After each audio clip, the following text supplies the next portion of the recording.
media world. Good to be with you today on the weekly, our somewhat regular podcast that we do here I think each you Monday. say somewhat regular. It's pretty It's regular. pretty regular. Yeah. Yeah.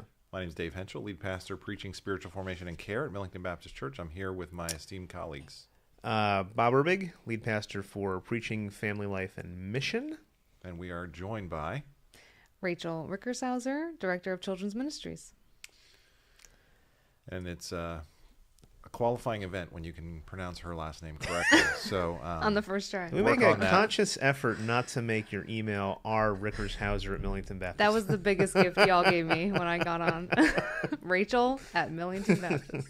Awesome. Hey, if you're joining us today, we're going to cover a lot of ground. Believe it or not, we're only about 39 days away from Easter, and so we have some important events to Nice. highlight coming up to Easter. We're also going to talk about what's happening in NBC Kids and what Rachel has to share.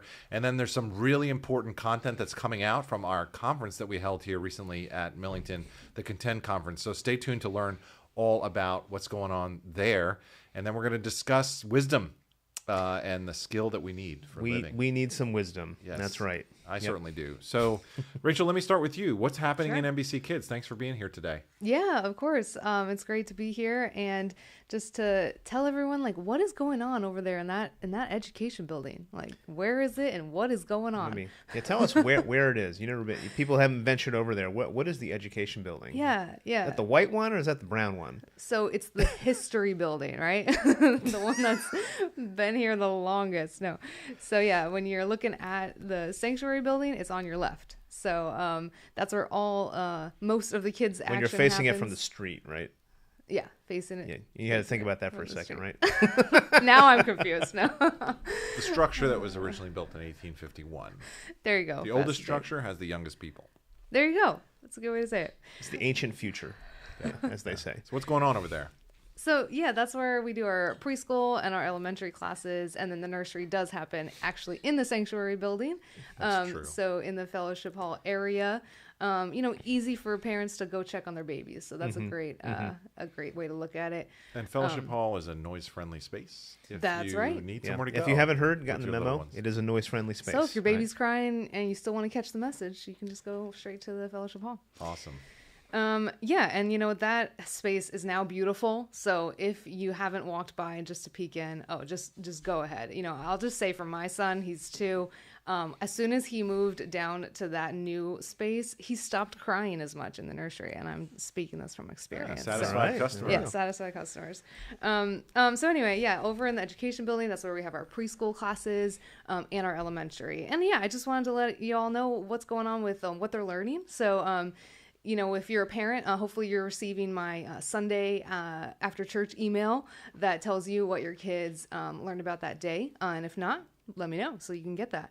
And then, so for just everyone to know what we're doing, the I feel like I'm preschoolers. missing out on this. My kids are Yeah, I'm no sorry. longer I'm sorry. Oh, young enough for that Maybe program. Yeah. you and Julie should have another. he's so. Whoa. This podcast just took a very different direction than I was expecting today. People are doing things Bob, I nowadays. think he just, Pastor Bob, I think he just wants to receive more emails from me. That's what I Well, heard. okay, all right. There you go. Put me on the list. I want to know. What is yeah. happening? So our preschoolers go through the New Testament and the Old Testament like 1 year at a time. So this year has been the New Testament. So they're going through what Jesus has been teaching and what Jesus has been doing in his life. So that's exciting. I have a daughter in that class, so she comes home and tells me about the Bible story. I love hearing her recap of the story. It's always it's like pretty close. She's at 4, that age Okay. where she can kind of summarize it, but you got that cuteness in there too. Not quite accurate, but Awesome. it's cute. There was a boat, there was some animals, and Yeah. There was So we got water. Levi's satisfied with the decorations, and Lily is correctly summarizing the Yeah, Bible so- stories. all right. Model children here in the Rickershauser home. I don't know about that, but so yeah, and then we just have great teachers, I have to say, in the preschool classes right now. I'm really grateful for them, and a lot of teens serving in that area too. And then for our elementary kids, we've been going through the Bible in 1 year. So they're still working through the Old Testament, and we just went through Elijah and Elisha. So pretty cool, miracles that God was doing through them. And then So they get through the whole thing in 1 year?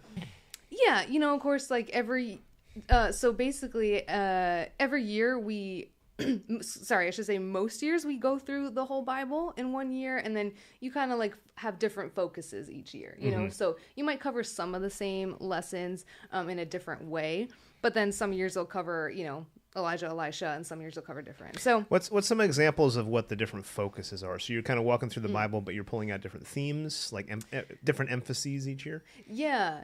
Like 1 year it'll be like, what does this, who is God, from this passage? And then like, what does this mean that we are, So it's all about the different ways you apply it, I would say. So attributes of God 1 year, anthropology the next year, even though they can't say anthropology, but yeah.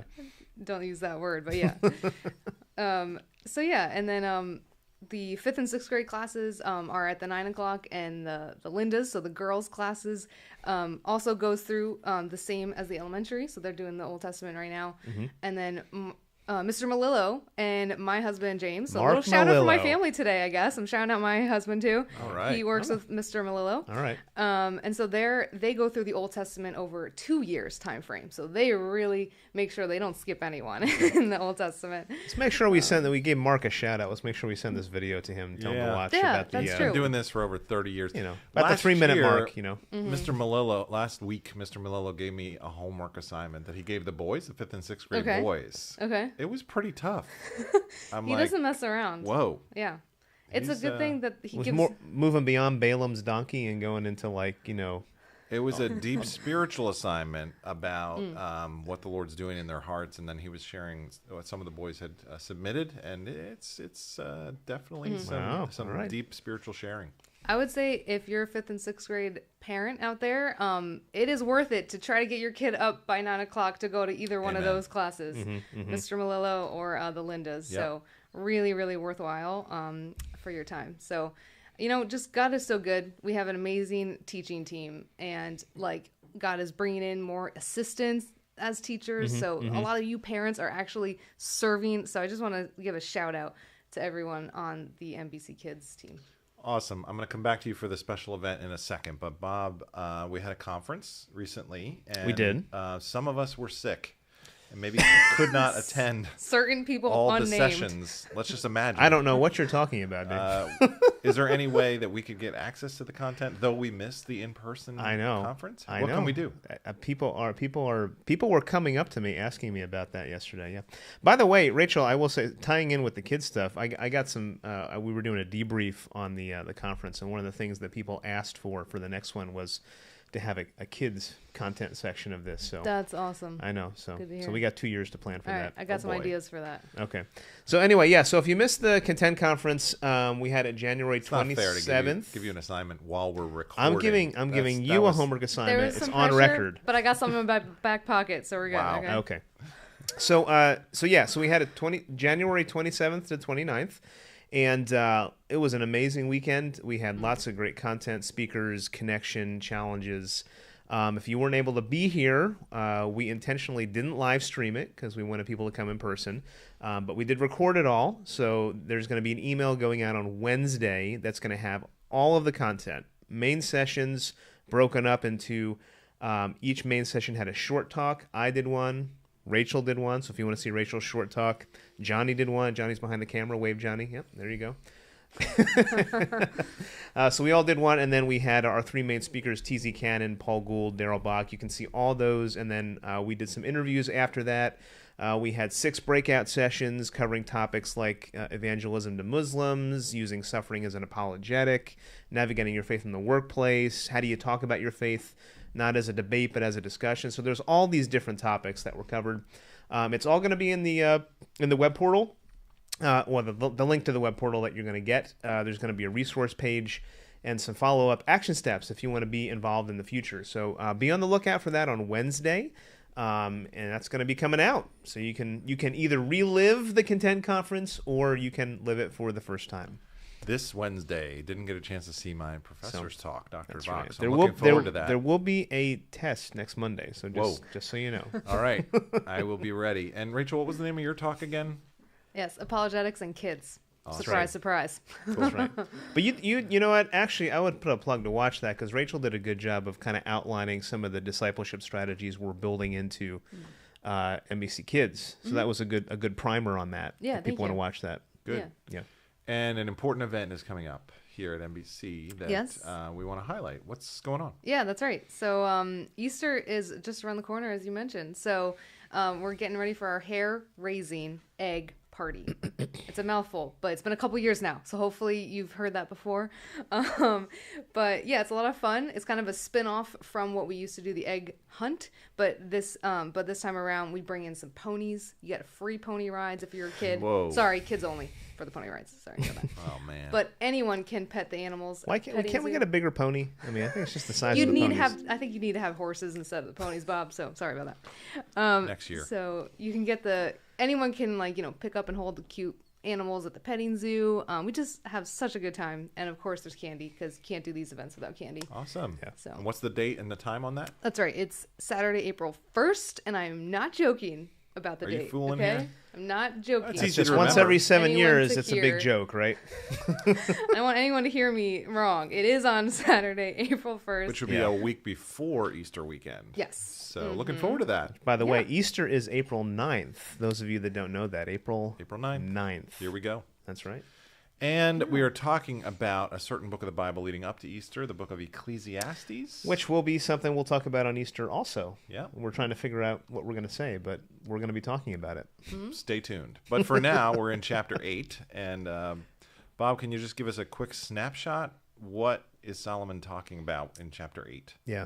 So just a reminder, if this is the first weekly you're watching, we're going through a series on Ecclesiastes that we're calling The Meaning in the Madness. I think is appropriately titled as we've been teaching through this book. Each week we're like, wow. Yes. I understand why people don't. This isn't the first book they want to teach through, but it's been a great study. It really has. We last week you talked about pain and suffering, and so this week there's kind of a transition into wisdom, which I think appropriately, following pain and suffering, we need to get into that. What does wisdom look like? So we looked at wisdom. We really asked 3 questions: What is wisdom? Why do we need it? And how do we get it? Kind of a pretty simple outline because it's sort of a complex passage. But then we looked at the different nuances of that, and I think hopefully, if there was anything you took away from the message, you understood why you needed it and how you got it. So what is it? wisdom is, and this was the kind of the simple definition, it is basically the skill at living. So like any other skill, like if I develop my It golf is, swing, yes. or if I develop my ability to go down a black diamond on Yeah. skis, Yeah. I can develop chokmah. I can develop skill. Chokmah, in living that's life. right. Yeah. Okay. Yeah, I think that's right to say that it's something that can be acquired as you get older. In fact, maybe it is something that you need to age into to some extent. But one of the things I mentioned, Paul Copan, who's a Christian philosopher, he talks about how wisdom has to be rightly connected to God and His Word, because otherwise you don't have a proper view of reality. So he makes the assertion that wisdom can't be secular, meaning without God. And I know in the run through we were talking about how people might think that's kind of weird. Don't you have some people that aren't Christians that seem to be wise people? And the way that I kind of talked about that in the message was to say that I think there's something called common grace that God gives skills and inclinations to people, but if you don't know Christ, you ultimately don't have a right view of reality. So that type of wisdom only takes you so far. Eventually, you're going to be exposed for what you are.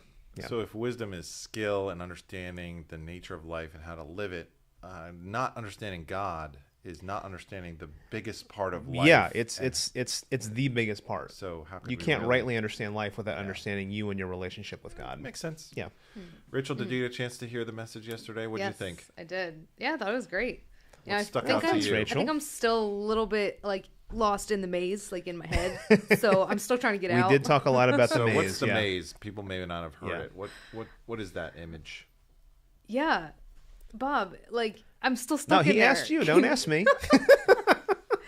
Okay, so I I wanna hear what you remember took that away. you said that there were, it's like God's will. Where do we go in our lives? And it's like sometimes we feel like we're stuck in this maze and we don't know which way to go. We feel a little bit turned around. But there are rest stops, I think I heard, along the way. Like you can take breaks. There is. Or maybe that was just in China. Well, so I was referencing applies that to one life, too. huge one in China. Maybe there are only rest stops, but I don't. It depends on how big the Okay. how big the maze is. As long as in life, I think God does give us some rest, right? That's biblical. It is. It is. Now, you know, I will tell you, when I was thinking about the maze this week, I couldn't help but think about we share an affinity for the Harry Potter series, that fourth movie. They're going Yes. the maze and the Triwizard Tournament. Oh, I definitely thought about that. Right, Certainly yeah, did. sure. You know, and the maze changes, and you grab a key portal, and you get thrown into a graveyard sometimes with the Dark Lord. Yeah. I'm losing this podcast, guys. We're officially nerding out. I have no idea what He they're who talking must not about. be So, named. you talked a little bit about how we might handle hard decisions in life, Yeah. and what do we do? It's like we're stuck. It's not right or wrong. It's like right or left. How do we really handle some of the more complex issues of life? And you talked about how different people have different methods for doing that.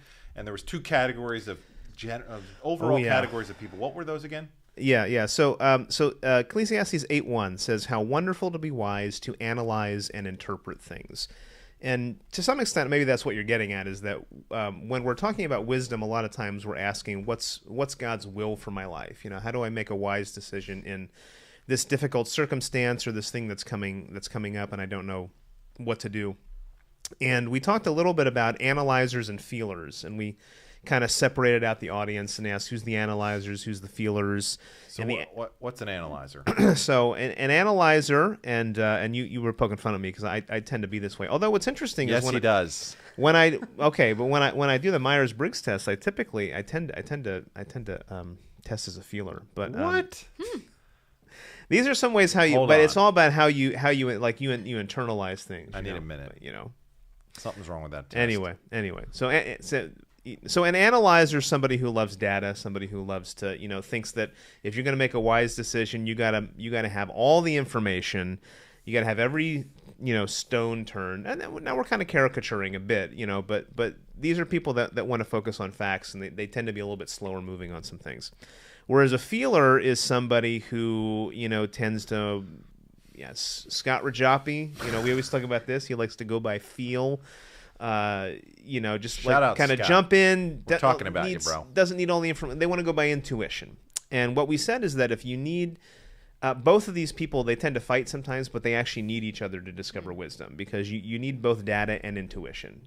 All right. So numbers we need only. Scott Rajapi. We need Scott Rajapi. Yes. Although that's assuming that everybody here's an analyzer. Maybe somebody here's a feeler. I don't know. I more lean towards feeler. Yeah. Intuition, go with my gut. Though I don't mind reading graphs and charts and data.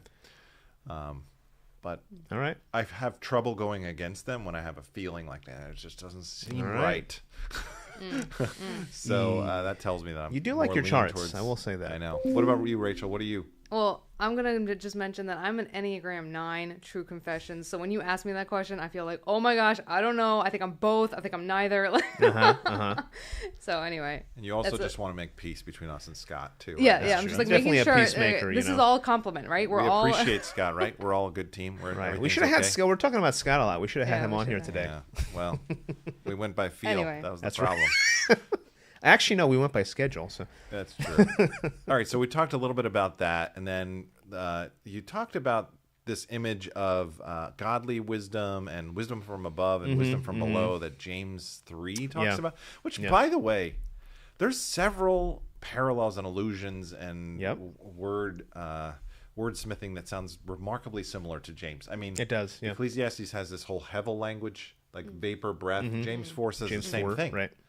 And I've thought of that several different times. Well, James is also a pretty enigmatic epistle. It's a little different than Paul's. Although some people would say there's some overlap with Paul too. Yeah, people do say it's like more like Proverbs. And Yeah, stuff. very proverbial. So what's wisdom from above? What's wisdom from below? Yeah, and I will say that when I was in seminary, my fourth semester of Greek, I did a whole huge inductive Bible study on James 3:13-18. Just so you know, feelers don't do that. Well, they do when their professors tell them they have to. That's true. So really famous passage in James. He opens up with wisdom and understanding, following the chapter on the section on talking about the taming the tongue, and he makes this contrast between worldly wisdom and then wisdom from above, heavenly wisdom, and wisdom from below, is basically focused on boasting and jealousy and selfish ambition, and he mentions in there that type of wisdom is actually demonic, unspiritual, not from God. And then he talks about the fruit of that, which is disorder and destruction. Enmity. Wow. And then so seeking wisdom just for me. Yeah. Well, which is interesting. And this is what I was saying in the message, is that sometimes we live in a world that tries to pull us in and tell us that things are wise when in fact they're not. And so you have to be discerning about what true wisdom is. And I think you see it in the fruit. So that's when verse 17, he talks about the wisdom from above. The characteristics of that are peace-loving, gentle, willing to yield or to submit to others, full of mercy, good deeds, no favoritism, sincerity. And Enneagram 9 stuff. Right. Yeah, definitely. Yeah. So you see and he basically says you see the fruit, right? He follows in verse 18. He follows it up by saying, then peacemakers are going to sow a harvest of righteousness, which there's some debate about that verse, by the way. But there is I think that does follow purposely to say that you're going to see fruit in terms of what wisdom you follow, the wisdom of the world or the wisdom from above. So be careful which wisdom you pursue. Yeah. So even in the midst of the maze, if I don't know the way out and individually maybe it doesn't work out for me, at least I can pursue godly wisdom, sow seeds of peace, humility, submission, righteousness, godly living, and I could still bear fruit in the middle of the maze, even if I can't get out. Yeah, well, I think, and we were talking about this too as we were going over the sermon ahead of time, that when it comes to God's will for your life, a lot of times we're so caught up on this like dot to dot to dot, I need to make this decision or I'm going to be outside of God's will. Well, that's not really how the Bible talks about God's will. It talks about God's specific revealed moral will is very clear. And I think that's the thing that we should be focusing on. If you're loving God with all your heart, soul, mind, and strength, if you're loving your neighbor as yourself, if you're trying to please him with all that you do, those are the things that are very clear that we should be doing. And then it's been said that if you do that, I think you said this, maybe God will gift you with the responsibility of knowing a bit more, but that's not guaranteed. And, I think in the middle of the maze, the question I should be asking is, how am I pursuing God? And then as I'm doing that, I think things get a little less complicated. Yeah. Thoughts on that or the message in general, Rachel? No, I like that way of saying it, that it's more about you might not always get your clear-cut answer. Yeah. But if you're pursuing God, then you can have confidence. Well, or I'll say it this way. Another friend gave a great illustration. He said, if you're doing that, if you're pursuing God, you're seeking to follow his moral will, you follow him as hard as you can, and then you stop and you look back, and then you see what God's will for your life was. Rather than always being forward-focusing on like the next specific task you have to get onto. And even in the midst of all that, yeah. Though I may not be in total control, right? That's kind of what worldly wisdom is after, right? Like Ecclesiastes seems to be saying, life is a gift to be enjoyed, but not necessarily something you can always be in control of. But yet, there's still a way to enjoy it now, which is where you landed. Yeah. In one of those what they call the carpe diem passages in Ecclesiastes. The enjoy life and just kind of dig in and like just have fun. Yeah, just don't worry about it. Right. But I don't think he meant that in a superficial way. No, I don't think so either. Yeah. Well, what did he mean if that's not what he meant? Well, let me before I mention that, let me back up. So, what you're getting at there in terms of the uncertainty of life, he does talk about in verses 7 and 8, where he basically says, "How can you?" Let me make sure I say it correctly here. Yeah, and how can people avoid what they don't know is going to happen? In verse 7. So he's saying you don't know the future. So why are you focusing so much on that? There is going to be uncertainty, and that's where you need to trust God the most. So you have to factor that in. Yeah, factor that in. But some people think they can know the future, and that's just not reality. So yeah, we landed in terms of like the main point of the passage was that we should ultimately be fearing God, knowing that He's in control no matter what's going on, and fearing God is not a negative thing, because when you're in the middle of the maze, you're fearing God, knowing who He is. That's where you find peace and joy, even if you're like curled up in a ball in the middle of the maze in the rest area. God's still in control, and if you know that, and that's not easy to do. Like I get it, right there. But He can meet you there. In fact, maybe He has you there so that He can meet you there. I think that's what Christy was drawing out in some of our conversations. It was just, God, maybe the point is to be there and to be with Jesus and to trust Him and to know Him more intimately. And then He's the one that guides you out of the maze onto the bridge, so to speak. Yeah. What's the bridge? I don't think we talked about that. There's a maze, but then A lot of walking. I know there was a lot of walk. I lost a lot of weight listening to that. That message just need a rest area. Well, I will say though, if you haven't been to San Francisco, the Golden Gate Bridge is pretty magnificent, and I was shocked by this. So that's the Golden Gate Bridge. The center of it is actually the safest place to be during an earthquake because it's meant to withstand a huge number on the Richter scale. Because the suspension bridge sways with the rumbling, and it's all connected to these piers that go down into the foundation.